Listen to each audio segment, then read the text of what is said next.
आप प्रतिदिन 15 मिनट प्रयोग करके 15 मिनट का समय दे करके आप अपने इन ऊर्जाओं का अपने जीवन में सफलता के लिए प्रयोग कर सकते हैं। ये आपके जो 7 चक्र होते हैं यानी 7 ऊर्जा का केंद्र होता है, ये ऊर्जा शरीर कहलाता है मित्रों। ये आपके जीवन को प्रभावित भी करती है और आपके जीवन को ये निर्धारित भी करती है। जिस ऊर्जा क्षेत्र में आज आपका शरीर होगा, आज जिस ऊर्जा क्षेत्र में आप सुबह उठने के बाद जो आपके जीवन में हावी होगा, वह आपके जीवन को, आज के जीवन को प्रभावित भी करेगा और निर्धारित भी करेगा। कैसे होते हैं, चलिए आज हम समझते हैं। सबसे पहला जो सबसे मजबूत और जिसके बारे में पूरे दुनिया में अफवाह फैला हुआ है कि यहाँ एक कुंडली है, यहाँ एक सर्प बैठा होता है और उसके अंगूठा को दबा देने से नाग की तरह वह फन फाड़ करके मस्तिष्क में जाता है और ऊर्जा का भंडार है। ठीक है, इसमें से कुछ सही है और कुछ गलत है। गलत ऐसे है कि हमारे शरीर में कोई नाग नहीं होता, कोई सांप नहीं होता। कुंडलिनी का आशय यह है मित्र, यहाँ ऊर्जा परिक्षेत्र एक दूसरे से इतना गुथा हुआ है, एक इतने जटिल मार्गों से ये बंधा हुआ है कि आप आसानी से आप उसके तारों को, उसके पथ को, उसके ऊर्जा गमन पथ को आसानी से नहीं समझ पाते हैं। आप भूल भुलैया में फंस जाते हैं। ये इतना जटिल यहाँ ऊर्जा पथ होता है, इतने इस चौराहे पर इतनी जटिलता भरा हुआ है कि कहीं भी कन्फ्यूजन होने का बहुत डर होता है। तो आइए, सबसे पहला ऊर्जा पथ है हमारा मूलाधार चक्र।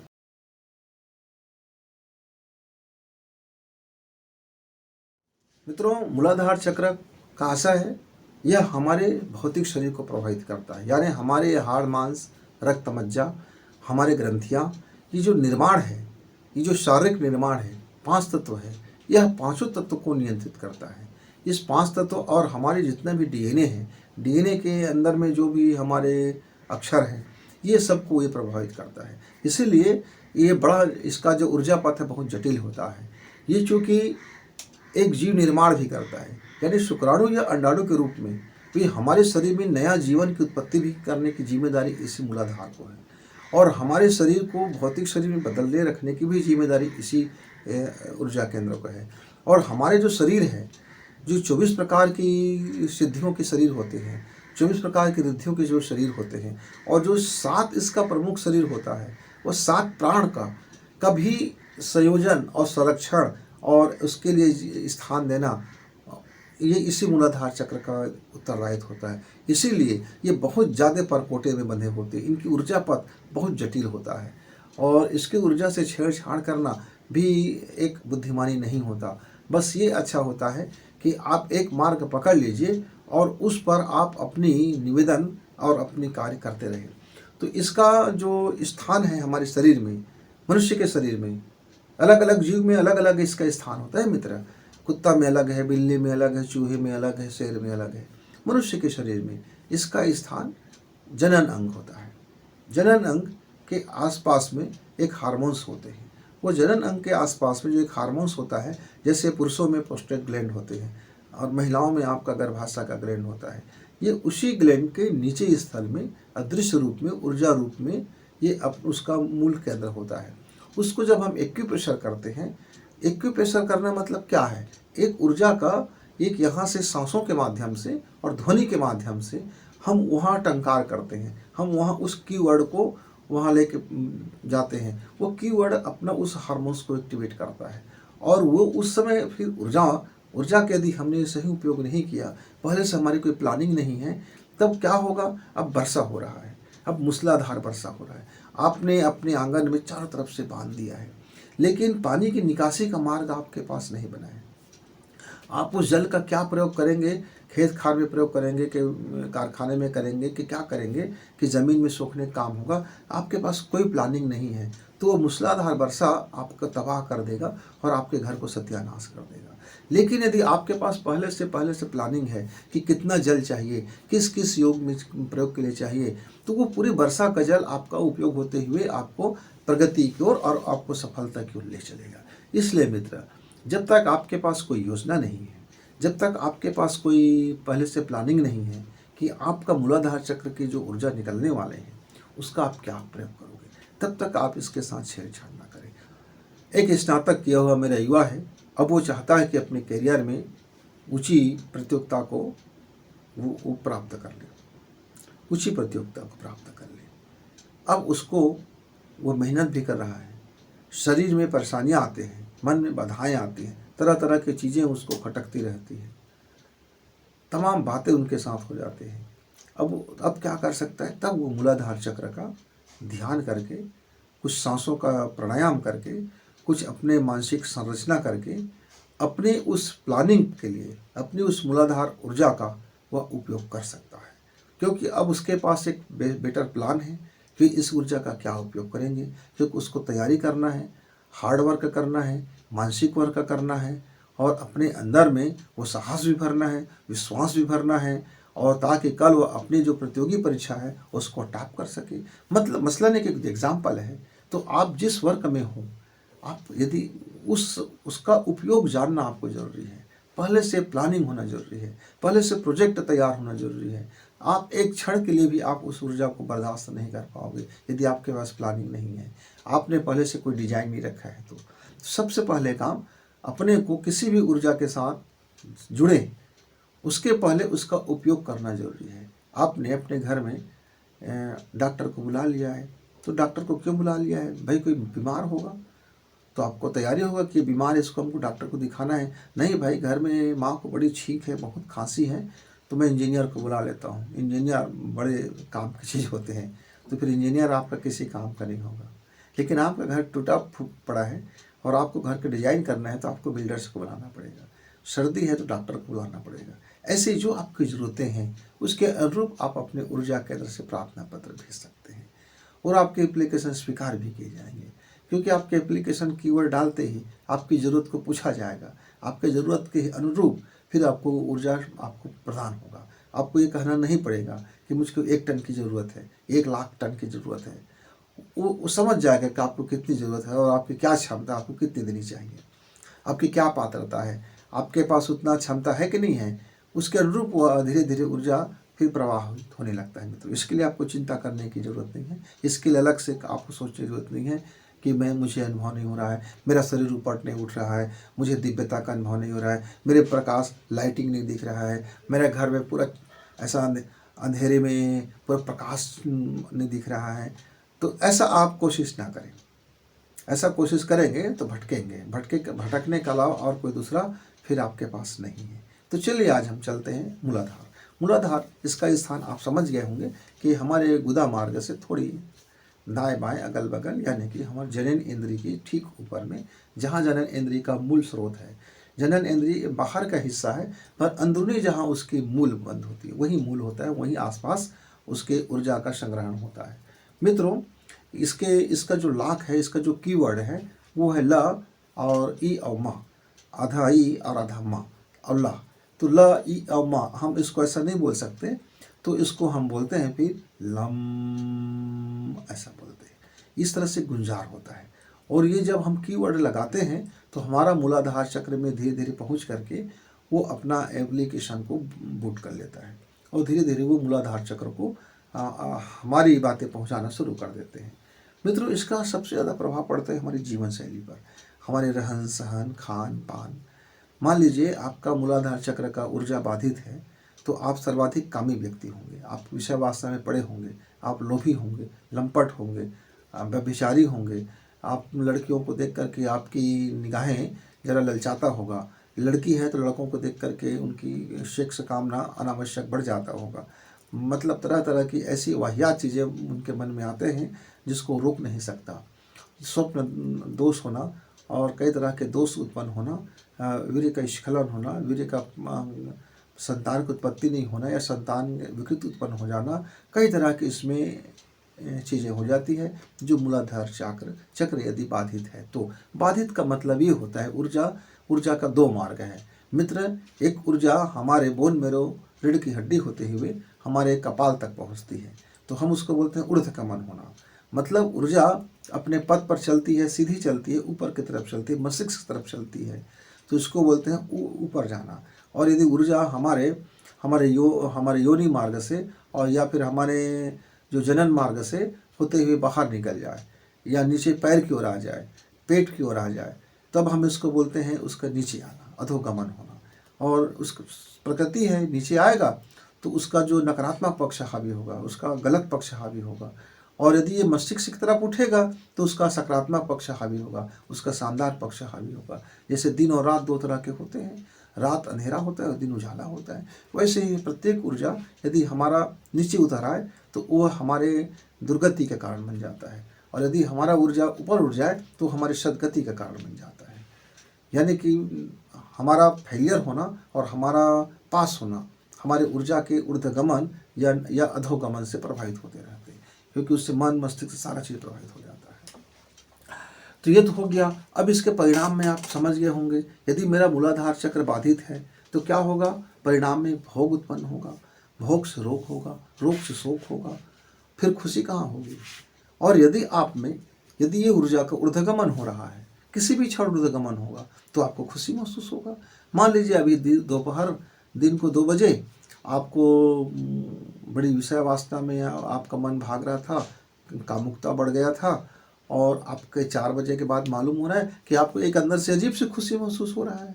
तो मूलाधार चक्र का ये लक्षण है कि उस समय अधोगमन था, तो आप भोग में लिप्त हो रहे थे, वासना में लिप्त हो रहे थे, लेकिन अभी आपको एक अजीब सी खुशी महसूस हो रहा है, तो मूलाधार चक्र अभी ऊर्ध्वगमन हो रहा है। इसका मतलब ये होगा कि अभी आपकी नाड़ी, अभी आपकी जो सांस को गति होगा वो आकाश तत्व में होगा। जैसे आकाश तत्व में होगा तो आपको खुशी महसूस होगा, जैसे आप पृथ्वी तत्व में होगा तो आपको भोग वासना महसूस होगा। आप अनियंत्रित क्रिया है तो अनिच्छिक क्रिया है, ये अंदर में बहने वाले रस रसायन है जिससे आप बाहर में ये पगलेट जैसे महसूस होते रहते हैं, हमें पता नहीं चलता। तो मित्र, अब इसको हम अपने सफलता के लिए कैसे उपयोग करें। सबसे बड़ी बात है, मैंने पहले आपको बता दिया कि सांसों की गति को आपको समझना होगा। तो आप पहले तो सांसों के विज्ञान वाली जो हमारी एपिसोड है, पहला एपिसोड मैंने दिया था सांसों के विज्ञान पर, एक बड़ी एपिसोड है लाइफ लेसन में मैंने सबसे पहले यह बात रखी थी कि सांसों के विज्ञान पर बड़ी बात हुई है, उसको आपको एक देख लेनी चाहिए एक जगह। दूसरी बात, हमने फिर पिछले वीडियो में कुछ दिन पहले ही हम सांसों पर और कुछ बात किए हैं, सांसों के विज्ञान पर बात की है, सांसें हमारी किस तरह से सहयोगी हो सकते हैं, नाड़ी विज्ञान है, हमने इस पर बात की है। लेकिन मान लीजिए आप कोई वीडियो नहीं देखना चाहते तो मत देखिए, हम यहाँ आपको थोड़ी सी समझा देते हैं कि जब आप मूलाधार चक्र का उपयोग करना चाहें तो आप क्या करें। आपको ये अपनी बायां नासिका आपको बंद कर देनी चाहिए और यहाँ से आप सांस खींचिए। बैठने के लिए तो बताना नहीं पड़ेगा कि आप पालथी मार के बैठ जाओ, कमर सीधी कर लो, रीढ़ की हड्डी आपकी सीधी रहे, मन शांत रहे, शरीर स्थिर रहे। ये थोड़ी औपचारिक जो क्रियाएं हैं, इसको आप जानते ही हैं, इसको बोलने की आवश्यकता नहीं है, उस पर समय हम खराब नहीं कर सकते। तो हम आते हैं सीधा, जब आप पोजीशन में आ गए हो, आपने चुपचाप बैठ लिया है, आंखें बंद हैं, निर्मल भाव हो गया है, चित्त में शुद्धि कर लो। चित्त में जब तक आपका बकबक होता रहेगा, आपकी ये ऊर्जा आपको और परेशान कर देगा। तो चित्त को कोशिश करें कि पहले थोड़ा 5-10 मिनट पहले बैठें और बैठने के बाद अपने आप को शांत छोड़ दें, और शरीर को आप दबाव नहीं डालेंगे, और धीरे से क्या करना है, आपको अपने जो गुदा स्थान है उसको ऊपर की ओर खींचना है। इस तरह से आप खींचेंगे और ऊपर की ओर खींच करके आप इस नासिका को बंद करेंगे। किसी भी अंगूठे से बंद कर सकते हैं, उंगली से बंद कर सकते हैं, जिसमें आपको सुविधा जाए। इसके लिए कोई ऐसा प्रतिबंध नहीं है कि आपको ऐसे करना है, कैसे करना है, दो आपको अच्छा लगे। और इसके बाद आपको इसमें सांस को भरते हुए लम को अंदर से अनुभूति मिलाना है। आपने गुदा मार्ग को बंद किया, ऊपर की ओर खींचा, अपने सांसें भरी, तब कुंभक कर लिया। कुंभक करने के बाद अब धीरे धीरे सांसें छोड़ें और एक बार लम का आप अनुनाद करें। Lump lump lump lump. फिर गहरी सांसें। मित्रों, जब आप लम ऐसा बोलते रहें तब मन और आपकी पूरी चेष्टा आपकी उस गुदा मार्ग पर होगा, उस गुदा द्वार पर होगा जहां आपने खींच के ऊपर रखा है। यानी जनन अंग के उस एरिया पर आपको पूरा ध्यान फोकस करना है लम बोलते समय। और जैसे आप सांस छोड़ते हैं, लेते हैं, उस समय आपको वहाँ ध्यान हटा लेना होगा। बस इतनी सावधानी है। फिर एक बार करते हैं प्रैक्टिस। हमने पालथी मार के बैठ लिया, सामान्य बैठ लिए, सामान्य सांसें हैं। हमने अपनी बायां नासिका बंद किया और बायां नासिका बंद करके हमने दाहिना नासिका से सांसें भरी, खूब गहरी सांसें भरी। हमने कुंभक किया। जब तक कर सकते हो करना है। दोगुना मात्रा होनी चाहिए। जितनी मात्रा आपने मान लीजिए 5 सेकंड तक सांसें खींची है तो 10 सेकंड तक आप कुंभक करके रखिए और धीरे धीरे फिर आप 10 सेकंड तक का सांसें को बाहर जाने दीजिए और फिर 10 सेकंड आप बाह्य कुंभक करें। फिर धीरे से सांस लें, पेट में सांसों को भरें, गुदा मार्ग को संकुचन करें, ऊपर की ओर खींचें और लम का बोलते हुए पूरा ध्यान आप अपने उस जनन इंद्रिय पर टिका दें। लम।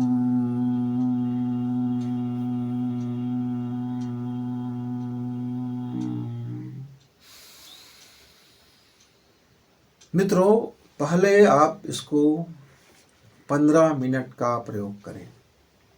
15 मिनट तक लम वाली जो प्रयोग, उसके पहले आपको 5-10 मिनट पहले बैठना है। यानी 10-15 मिनट आप पहले मान लीजिए। एक सामान्य सांसें लेनी, सामान्य प्राणायाम करते रहना है। लोम विलोम प्राणायाम हो, नाड़ी शोधन प्राणायाम हो, प्राणाकर्षण प्राणायाम है। इन तीनों प्राणायामों का आपको प्राणायामों का खूब अध्ययन करना होगा, खूब प्रैक्टिस करना होगा। मेरे युवा साथी, ये सातों चक्र के लिए ये तीनों प्राणायाम ज़बरदस्त चीज़ें हैं। इनको बिना किए आपको इसका लाभ, समुचित लाभ नहीं होगा। तो नाड़ी शोधन और प्राण आकर्षण और लोम विलोम, ये 3 प्राणायाम आप रोज 1 घंटा, मैंने 15 या 45 मिनट, 15 मिनट लोम प्राणायाम, लोम विलोम किए, 15 मिनट प्राणाकर्षण किए, 15 मिनट नाड़ी शोधन किए और उसके बाद जो 15 मिनट आपका बच गया उसमें दोनों नासिका से सम नाड़ी को सांस लेना और भरना, छोड़ना। इस तरह से आप 1 घंटा का रोज ये प्राणायाम का पैकेज करें पहले। फिर आप 15 मिनट का मूलाधार चक्र को विशेष ध्यान के लिए आप उसमें उतरें। इतना करने से आपको इसका समुचित लाभ होगा। फिर जो आपका हार्ड वर्क है, जो आपकी करियर है, जैसे मेरे किसान भाई हैं, मेरे मैकेनिकल इंजीनियर्स हैं या डॉक्टर्स हैं, जो सर्जन क्रिया करते हैं, जो चीर फाड़ करते हैं, जो व्यापार में जाते हैं, जो उद्योग धंधा करते हैं, जो स्कूल में पढ़ाई करते हैं, जो कॉलेज में पढ़ाई करते हैं, जो करियर की तैयारी कर रहे हैं, इन तमाम जो शारीरिक गतिविधियों से जिसका लेना देना है, ये उसकी जीवन में सफलता का द्वार खोलेगा। उसकी लाइफ और लेंथ को उस सेंट्रल पॉइंट पर लेकर आएगा और उस सही जगह पर उसका बालिंग होगा, सही जगह पर उसकी वेटिंग होगा, यानी सही निर्णय होगा और सही क्रियाकलाप होगा और शरीर का एनर्जी भी पुष्ट होगा। अब इसको 15 मिनट करने के बाद 5 मिनट का शांति पाठ करना है। इसको भी समझना जरूरी है। तो पहले आप समझ गए कि मूलाधार चक्र पर हम ध्यान करें, उससे 1 घंटा तक ये प्राणायाम करना है। सभी सातों में, ऐसा नहीं केवल एक, ये सातों में प्राणायाम अनिवार्य है। 1 घंटे का वह 4 प्राणायाम अनिवार्य है। फिर आपने ये 15 मिनट इसका ध्यान किया। अब क्या करेंगे, अंत में 5 मिनट का शांति पाठ करना होगा। हम शांति पाठ ये बोलते हैं कि ताकि मार्ग ऊर्जा है वो अपनी जगह पर सही हो जाए। अब आपको ध्यान, दोनों हाथ गोदी में रख लीजिए, इस तरह से करके बाएं के ऊपर दाएं, और भाव करें कि मेरा मूलाधार चक्र जागृत जागृत जागृत, कुंडली शक्ति का ऊर्ध्वगमन ऊर्ध्वगमन ऊर्ध्वगमन। कुंडली ऊर्जा मेरे शरीर को ओजस्वी बना रहा है, तेजस्वी बना रहा है, वर्चस्वी बना रहा है। कुंडली शक्ति मेरे जीवन में प्रवाहित, रोम रोम में प्रवाहित, हर क्षण प्रवाहित, मेरे कार्य की हर सफलता में इनकी भागीदारी। समर्पण, विसर्जन, विलय। समर्पण, विसर्जन, विलय।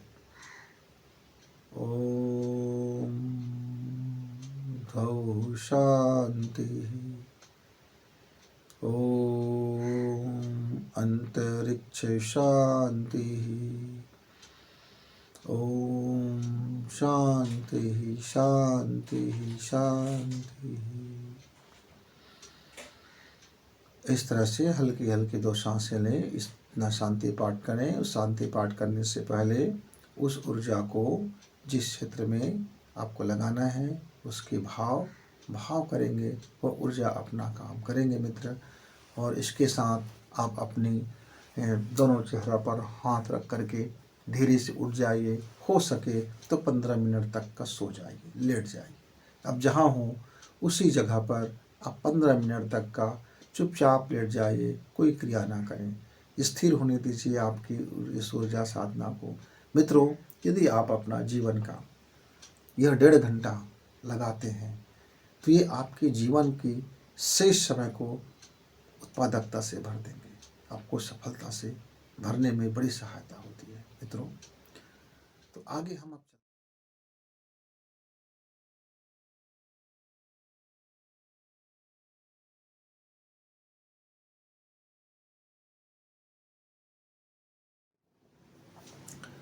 मित्रों अब आगे हम चर्चा करते हैं कि दूसरे चक्र स्वाधिष्ठान चक्र को हम कैसे अपनी सफलता के लिए उपयोगी बनाएं।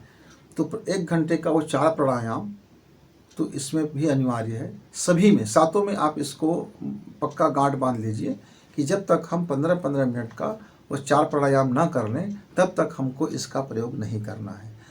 पहले वह 1 घंटा का प्राणायाम, 4 तरह का प्राणायाम आपके लिए अनिवार्य शर्त है। अब इसका स्थान कहाँ पर है? इसका स्थान है मित्रों नाभि से नीचे और हमारे जनन अंग से ऊपर, दोनों के मध्य। जहाँ हमारे जनन अंग है और नाभि है, आप उसके बीच निकाल लीजिए और वो जो हिस्सा आता है हमारा स्वाधिष्ठान चक्र का आता है। मतलब वहाँ एक ऊर्जा का संग्रह होता है जिसको हम एक्यूप्रेशर करके या हीलिंग करके या अन्नाद करके या उसको प्रेस करके हम उसको अपने अनुवर्ती बना सकते हैं। अब इसमें क्या होता है, इसका बीज मंत्र क्या है? इसका बीज मंत्र है व, ई और म, व। मित्र, इसका अब जीवन में क्या प्रभाव होता है? इसका जीवन में प्रभाव ये होता है मित्र, यदि इसकी ऊर्जा सही रहे, बाधित ना रहे, हमारी कोशिकाओं में, हमारी नस नाड़ियों में, हमारे धमनियों में, हमारे फेफड़ों में, हमारे मन में, हमारे हृदय में, हमारे मस्तिष्क में यह ऊर्जा पथ यदि शानदार रहे तो हमको क्या करना होता है, क्या करना होगा? इसके रास्तों को दुरुस्त करना पड़ेगा। और इसका लाभ क्या होगा, इसका परिणाम क्या होगा? जीवन में ग्रोथ, शरीर में विकास, सही समय पर शरीर का सही विकास, सभी अंगों का सही विकास, सभी ग्रंथियों का सही विकास, सभी हार्मोन्स का सही विकास, सभी अंग अवयव चाहे इंटरनल हो या बाह्य हो, जैसे आपका पेनक्रियास है, किडनी है, आपकी आंतें हैं, तरह तरह की चीज़ें हैं हमारे अंदर में, मांस है, मज्जा है, अलग अलग के जीवाणु बनते हैं, अलग अलग हमारे रसायन बनते हैं, हमारे में तमाम अंदर में बहुत सारे ऐसी मशीन्स हैं जिसकी देखभाल करना है, ग्रोथ करना है, विकास करना है, जीवन का ग्रोथ करना है, जीवन का विकास करना है। आज जहाँ है वहाँ से हमको बेटर उठना है, अच्छा माहौल तैयार करना है, मन अच्छा हो, मन में उत्साह बना रहे, मन में खुशी बना रहे, मन में विश्वास भरा रहे। इस सब का यदि कोई ऊर्जा हमारे पास है तो वह उसकी जो डिपार्टमेंट है वह स्वाधिष्ठान की है और ये हमारे नाभि से नीचे स्थल में आता है और ये हमारे जनन अंग से ऊपर में आता है। मतलब बीचों बीच में वहाँ आप जगह को बना सकते हैं। वहाँ आप या तो उंगलियों से हल्का हल्का प्रेस करें या फिर आपको इस तरह से झंझट में पड़ने के बाद छत में ये कहूँगा कि सांसों का ध्यान सबसे उत्तम मार्ग है। तो आपने यदि 1 घंटा तक अब प्राणायाम कर लिया है, अब आपको इस पर ध्यान देना है। तो आप क्या करेंगे, आप इसको आप अपने पास गोदी लगा के बैठ जाइए। अब हम इसका दूसरा अपने नाक का उपयोग करेंगे। हमने पहले में क्रम हमारा था कि हमने इसे बंद किया था, अपने बायां को बंद किया था, अब हम अपने दाहिना को बंद करेंगे। अब हमको अग्नि की ज़रूरत है, अब हमको पित्त की ज़रूरत है, अब हमको थोड़ी गर्मी की ज़रूरत है, अब हमको उसको बैलेंस करने की ज़रूरत है।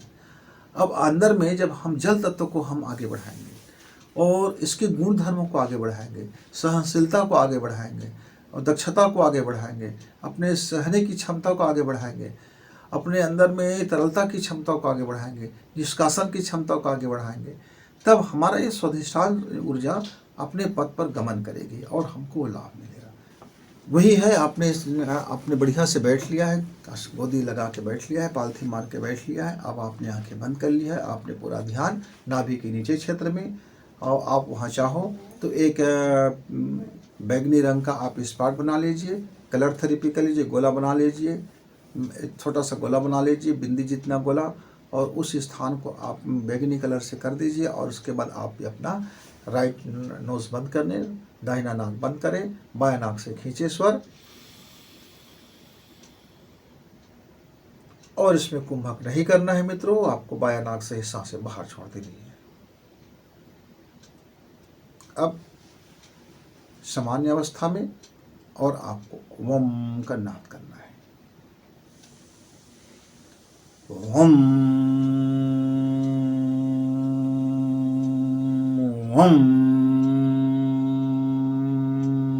वम। आपने 3 बार इस तरह से नाद किया, और नाद करते समय आपकी पूरी मन की और आँख की, दिलो दिमाग की क्षमता नाभि से ठीक नीचे जिस स्थान पर आपने बैगनी कलर की वह स्पॉट बना दिया है या नहीं भी बनाया है, तो पूरी ध्यान को आप अपने उस नाभि से 4 अंगुल नीचे रखेंगे, और इसमें आप अपने गुदा मार्ग को थोड़ी धीमी से बंद करेंगे, पूरी तरह से खींचेंगे नहीं ऊपर, हल्का से बंद करेंगे, बिल्कुल मीठा वाला ऐसा महसूस हो कि वहाँ से किसी प्रकार का वायु का आना जाना नहीं हो रहा है, और शांत आप उसको धीरे से खींच देंगे। और इस तरह से आप 15 मिनट यह प्रयोग करते रहें। और उसके बाद आपको प्रयोग आपने किया, अब आपको किस तरह से इसका परिणाम क्या होगा? इसका परिणाम मानसिक कार्य होगा मित्रों। मानसिक कार्य में आपको दक्षता मिलेंगे, मानसिक कार्य में उत्साह मिलेगा, या फिर आप इसका बिगड़ जाने से मानसिक में निराशा आ जाती है, आपको मानसिक ग्रोथ होता है, मानसिक उन्नति बढ़ती है, आप मन से फिर जीतते रहते हैं, आप बार बार मन से नहीं हारते हैं। कहते हैं ना, मन चंगा तो कठौती में गंगा। तो ये स्वाधिष्ठान चक्र आपके मन को चंगा करने में बड़ी भूमिका निभाती है। ये हमारे शरीर में सूक्ष्म रूप से इसका शरीर का प्रभाव होता है, ये भाव शरीर होता है, ये भावना में ये काम करते हैं। हमारे जितने तरह की भावना है, सुख की भावना, दुख की भावना, प्रेम की भावना, भक्ति की भावना, अमीर होने की भावना, गरीब होने की भावना, यानी हमारी ये भावना पर पूरी काम करता है। हमारी भावना, यदि मेरा भावना बिगड़ गया, मेरा भाव खराब हो गया, तो मुझ में निराश हो जाएगा, और यदि मेरा भाव बना हुआ है तो मैं ज़्यादा उत्साह उमंग से काम करूँगा। तो मेरा भाव शरीर को ये संतुलित करता है, ये भाव शरीर को ये उन्नति की ओर ले जाता है। मेरी भावना जैसे जैसे उन्नति की ओर होगा तो मेरी सफलताएं स्वाभाविक रूप से आगे बढ़ेंगी मित्रों। अब इसको शांति पाठ करने से पहले भाव क्या करना है? आप चुपचाप आँख बंद कर लिए हैं, आपको कहना होगा, स्वाधिष्ठान ऊर्जा समर्पण समर्पण समर्पण, विसर्जन विसर्जन विसर्जन, विलय विलय विलय, भाव समाधि। मैं और अंतरिक्ष एक, मैं और यह पांचों तत्व एक, मैं और ऊर्जा एक।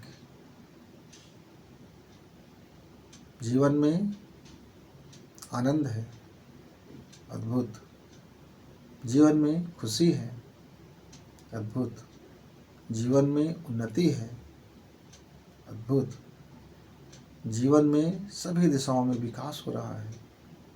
घर प्रेम से भरा हुआ, खुशी से भरा हुआ, समृद्धि से भरा हुआ। हम सब खूब मेहनत करते हैं, मेहनतशील हैं, परिश्रमी हैं, हृदय में प्रेम रखते हैं, मन में सुंदर भाव रखते हैं। जीवन में फूलों की खुशबू बदल गई है। मैं इसे मुक्त करता हूँ।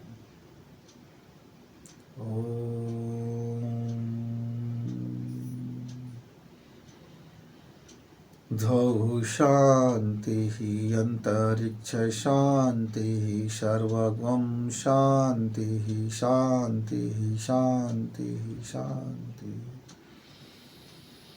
ओम शांति शांति शांति।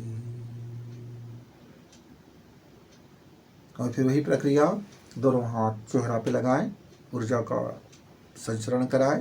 ये धीरे धीरे एक्यूप्रेशर होगा और उसके बाद 15 मिनट के लिए चुपचाप सो जाएं।